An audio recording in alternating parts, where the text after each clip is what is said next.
Bon, j'ai essayé de vous cacher un petit peu les plantes qui sont en train de mourir très tranquillement dans mon appartement, histoire que ce soit moins dépressif comme fond. Salut tout le monde, je vous retrouve aujourd'hui pour une nouvelle vidéo sur ma chaîne et aujourd'hui on va parler de tous les livres que j'ai lus depuis le début de l'année. Comme vous avez peut-être remarqué, je n'ai pas fait d'update lecture depuis le début du mois de janvier. Ça commence à dater, surtout parce que je n'ai pas lu énormément de livres et que j'en ai présenté certains dans des reading vlogs, dans des vidéos découvertes de la littérature à travers le monde, etc.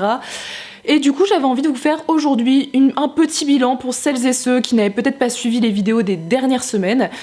pour vous permettre en fait d'avoir une idée de tous ces livres que j'ai lus depuis le 1er janvier. Forcément il va donc y avoir des livres dont vous avez déjà entendu parler dans certaines vidéos, sur lesquels je passerai très rapidement, puisque je ne vais pas vous répéter mon avis alors qu'il est beaucoup plus détaillé, mais vous retrouverez évidemment les vidéos où j'en parle beaucoup plus précisément en barre d'infos. J'ai commencé l'année en lisant Le Maître et Marguerite de Mikhail Bulgakov, qui est cite une sorte de classique historique de la littérature russe que j'ai donc lu pour ma vidéo sur la découverte de la littérature russe, notamment avec Lolita de Vladimir Nabokov, mais que j'ai lu à la fin de l'année 2020, donc il ne compte pas dans cette vidéo. Et j'ai donc lu Le Maître et Marguerite, qui est une sorte de classique qui se passe au XXe siècle, durant la période stalinienne, que dénonce ici l'auteur à travers une histoire absurde où va évoluer notamment le personnage du diable dans toute une aventure un peu bizarre. C'est très compliqué à résumer, c'est aussi très complexe à lire, donc je vous invite déjà à aller voir ma vidéo pour avoir un avis plus précis sur ce bouquin, mais ça a été une lecture assez mitigée, vraiment plutôt décevante, qui a été complexe. Je n'ai pas réussi à rentrer dans l'histoire, à m'attacher au personnage. J'ai par contre beaucoup aimé la plume de Bulgakov, mais c'est une histoire qui est très étrange et peut-être trop absurde pour moi. En tout cas, je reste quand même contente de l'avoir lu parce qu'il m'intriguait beaucoup et que c'est aussi une grande référence dans la culture générale, donc je suis contente aujourd'hui de le mettre dans ma pile de livres lus. Par contre, le troisième livre que j'ai lu pour cette vidéo, qui est cette fois-ci un livre de non-fiction, il s'agit de La guerre n'a pas un visage de femme de Svetlana Alexievitch, et celui-là, ça a été un livre de non-fiction que j'ai adoré. Ça a été vraiment une excellente découverte. Ici en fait, Svetlana Alexievitch, c'est une journaliste biélorusse qui a décidé de repartir un peu dans les fins fonds de la Seconde Guerre mondiale, du côté du camp des Russes et de l'URSS plus précisément, et d'aller voir ces femmes qui ont agi pendant la guerre, et pas seulement en aide pour remplacer les hommes, mais qui ont été vraiment dans l'armée, qui étaient dans les villes, et voir en fait tous les témoignages de ces femmes, par quoi elles sont passées dans différents domaines et différents aspects de la guerre. C'était extrêmement touchant, poignant, écrit d'une manière, même si ici c'est une traduction, écrit d'une manière très brutale et prenante, très réaliste. J'ai adoré cette histoire. Si vous voulez en savoir plus sur le rôle des femmes durant la Seconde Guerre mondiale, et comme je vous l'ai dit, pas seulement dans les usines mais aussi au sein de l'armée, parce que les femmes ont participé à la guerre, même si on a tendance à l'oublier et à le mettre de côté, je vous invite sincèrement à lire ce livre parce que c'est honnêtement une pépite et je comprends sincèrement pourquoi il a eu le prix Nobel. Évidemment, même si j'ai beaucoup aimé tourner cette vidéo sur la littérature russe, comment vous dire que les 3 livres que j'avais pris avaient des sujets plus ou moins durs, pas forcément très gais, et quand j'ai fini cette vidéo, je n'ai eu qu'une envie, c'est me plonger dans une lecture doudou, une lecture qui me fait du bien, pas prise de tête, et vraiment qui fait du bien au cœur. Évidemment, j'ai pris le dernier tome de Anne de Green Gables, donc le tome 4, Anne de Windy Willows, qui est sorti il y a seulement quelques mois, je crois que c'est au mois de janvier, et je me suis plongée dans cette histoire qui évidemment n'allait pas rester longtemps dans ma pile à lire, puisque vous savez que c'est une de mes sagas découvertes de l'année 2021, que j'ai tout simplement adoré, et ce 4e tome n'a pas fait exception à la saga. Donc l'autrice Lucy Maud Montgomery, ici, elle reprend le personnage de Anne, qu'on continue à suivre. Évidemment, j'ai pas forcément trop envie de vous en parler parce que je veux pas vous spoiler, c'est le 4e tome, mais on va la suivre dans le cadre de l'université, je ne vous en dirai pas plus. Évidemment, j'aime toujours autant cette saga. Ce tome 4 a été plutôt intéressant, assez différent dans la manière d'écrire de Lucy Maud Montgomery. J'ai beaucoup aimé le fait qu'on change un petit peu de récit. Évidemment, on continue à voir Anne qui évolue, qui garde son âme un peu d'enfant et d'innocence, tout en connaissant un peu la réalité des choses. J'ai beaucoup aimé ce cadre de l'université, c'est toujours aussi bien écrit, j'aime toujours autant le personnage de Anne et on ne s'ennuie absolument pas. C'est des livres qui se lisent tout seuls, voilà, et qui font du bien, qui donnent le sourire, et même s'il m'a manqué un petit personnage dans ce tome 4, on découvre d'autres personnages, d'autres galeries. Forcément, Anne change de cadre, donc on va changer aussi de personnage secondaire, ce qui a du bon mais aussi du mauvais, parce qu'on est quand même très attaché aux personnages secondaires des 3 premiers tomes, mais c'est normal, c'est l'évolution de ce personnage, donc j'ai toujours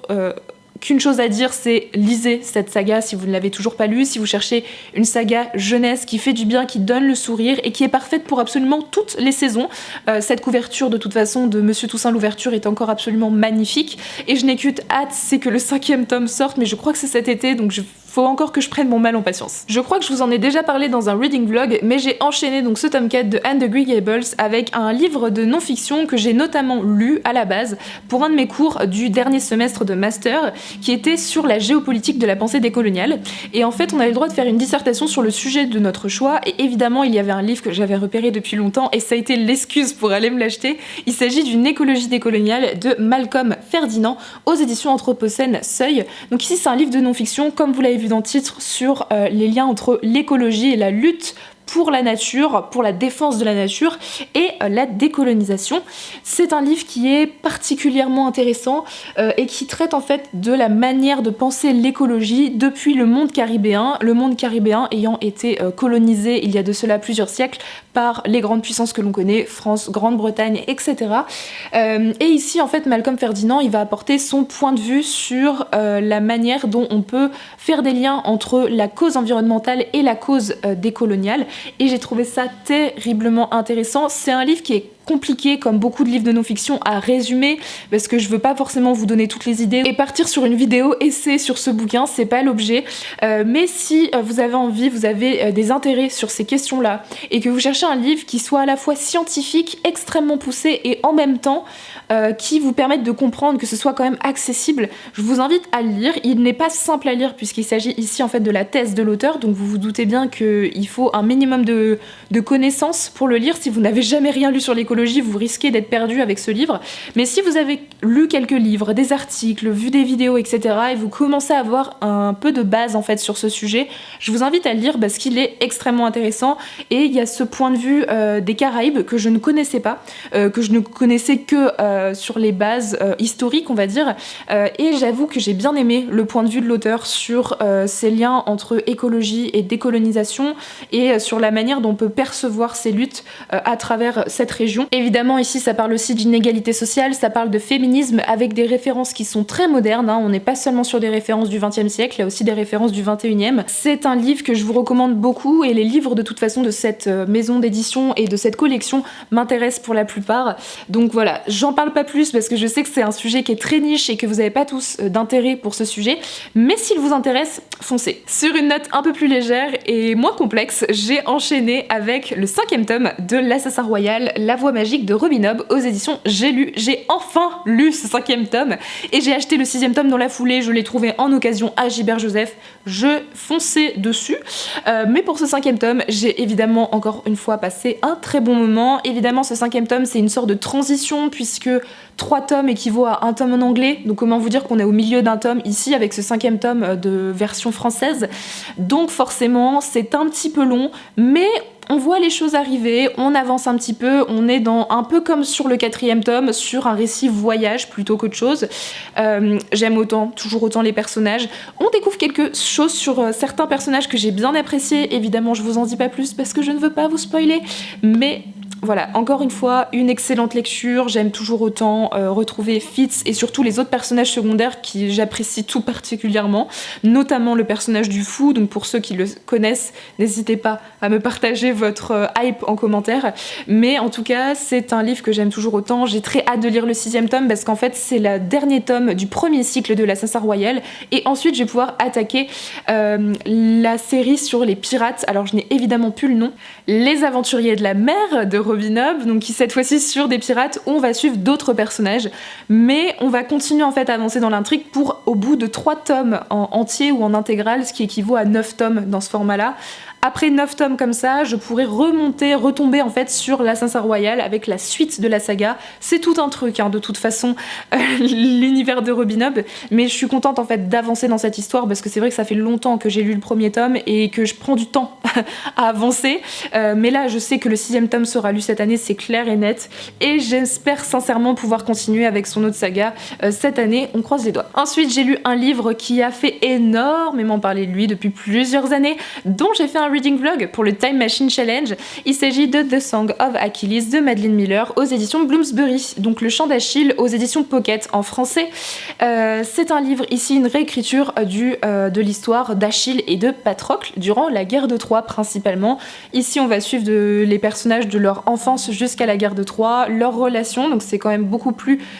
concentré sur leurs relations que ce qu'on peut lire par exemple dans les textes grecs. Et évidemment ici l'autrice elle nous apporte son point de vue sur ce qui s'est passé entre les deux personnages. Évidemment ça parle de romance, je pense que vous en avez tous entendu parler. J'ai beaucoup aimé ce livre, évidemment si vous voulez plus de détails n'hésitez pas à aller voir mon reading vlog parce que j'en parle beaucoup plus, mais j'ai beaucoup aimé ce livre, ça n'a pas été un coup de cœur contrairement à ce à quoi je m'attendais, mais j'ai adoré me replonger en fait dans la Grèce antique, ça m'a donné des vibes de Percy Jackson et des héros de l'Olympe, donc je n'ai eu qu'une envie après ça, c'est lire les héros de l'Olympe et surtout continuer les sagas de cet auteur. Et j'ai aussi très envie de lire Circé de la même autrice qui est aussi en train d'écrire un livre je crois sur Perséphone si je ne me trompe pas, si c'est ce que j'ai vu sur les réseaux sociaux. En tout cas je pense que c'est une autrice que je vais suivre de très près parce que j'ai trouvé qu'elle avait fait un excellent travail dans sa réécriture de cette histoire, que sa plume se lit très bien et que j'ai beaucoup aimé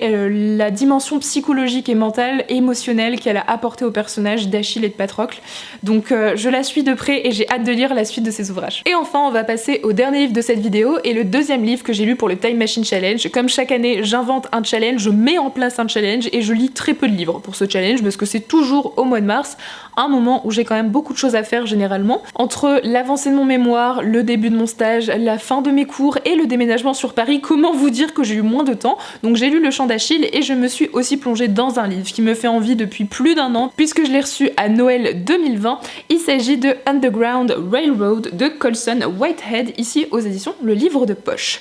Alors ici vous avez sûrement entendu parler de ce livre parce que déjà il a reçu le prix Pulitzer qui est quand même un prix extrêmement connu et qu'il a été adapté en série sur Amazon Prime. Donc ici on se situe avant la guerre de sécession aux États-Unis et on va suivre une jeune esclave qui s'appelle Cora qui a 16 ans à peu près et elle a été abandonnée par sa mère qui a décidé de fuir la plantation où elles étaient esclaves et de laisser sa fille derrière elle, donc elle est toute seule et un jour va venir dans cette plantation un jeune esclave qui s'appelle César et qui va lui la pousser à fuir. S'ensuit alors une course-poursuite entre un chasseur d'esclaves, Cora et d'autres personnages secondaires et forcément l'histoire de ce fameux Underground Railroad qui est une sorte de train qui ferait passer en fait de ville en ville les esclaves qui sont en fuite afin de leur permettre d'accéder au nord des États-Unis. Mon avis sur ce livre, j'étais plutôt contente de le terminer parce que j'avais passé un très bon moment, que j'étais contente de la fin, jusqu'au moment où j'ai compris que The Underground Railroad, donc cette espèce de chemin de fer, n'a jamais existé. Voilà, donc moi, dans ma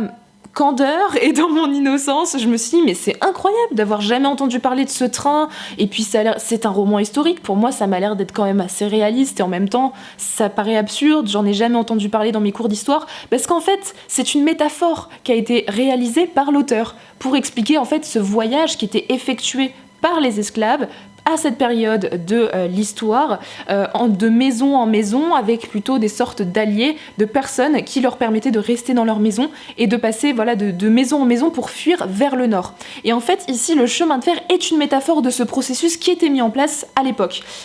Et ça, je ne l'ai vu qu'après, en fait. Je ne l'ai appris qu'après parce que j'étais vraiment trop contente de l'idée qu'il s'était passé ce genre de choses dans l'histoire. Donc comment vous dire que quand j'ai appris que ça n'existait pas, j'étais extrêmement déçue parce que j'avais trouvé l'idée incroyable, mais je comprends aussi pourquoi ça a été pris en métaphore de la part de l'auteur. Donc à la fois c'est brillant, mais à la fois c'était une grosse déception pour moi. Mais du coup j'ai bien aimé le concept, la métaphore, j'ai trouvé ça extrêmement brillant et intéressant. Cependant, même si j'ai bien aimé aussi le rythme et l'écriture de l'auteur, pour moi, les personnages manquent un peu de développement. On passe un peu à côté des personnages secondaires qui passent en fait très rapidement dans l'histoire sans avoir de développement non plus. Et le personnage de Cora est assez antipathique, évidemment, ça tient aussi à son histoire, au fait qu'elle soit esclave,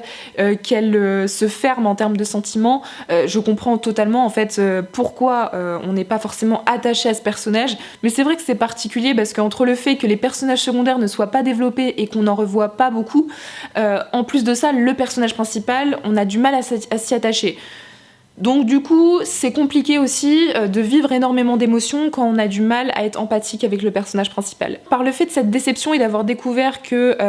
le chemin de fer n'existait pas, j'ai commencé à remettre en question un peu les événements de ce livre et de me dire qu'est-ce qui est réel et qu'est-ce qui ne l'est pas, parce que j'ai trouvé que du coup la frontière elle se dépassait complètement entre les deux et j'ai du mal en fait en sortant de ce livre à me dire j'ai appris des choses de l'histoire, des événements historiques et en même temps j'ai découvert un destin fictionnel d'un personnage. Mais du coup j'étais un peu dubitative face à ce mélange entre fiction et réalité historique où j'avais du mal à savoir ce qui était vrai ou non. Au-delà des personnages et de l'intrigue, ça reste quand même une très bonne écriture, une très bonne traduction, j'ai trouvé ça très intéressant et du coup je suis assez intriguée de lire les autres ouvrages de cet auteur, donc notamment The Nickel Boys qui a reçu aussi des prix je crois, en tout cas qui a fait beaucoup parler de lui et qui est déjà sorti en poche en France, donc je pourrais me le procurer assez facilement. Donc voilà, si ce livre vous intéresse et que vous l'avez déjà lu, je serais ravie en fait d'avoir votre avis en commentaire et d'en parler avec vous. Voilà tout le monde, je vous ai présenté les 7 livres que j'ai lus depuis ce début d'année.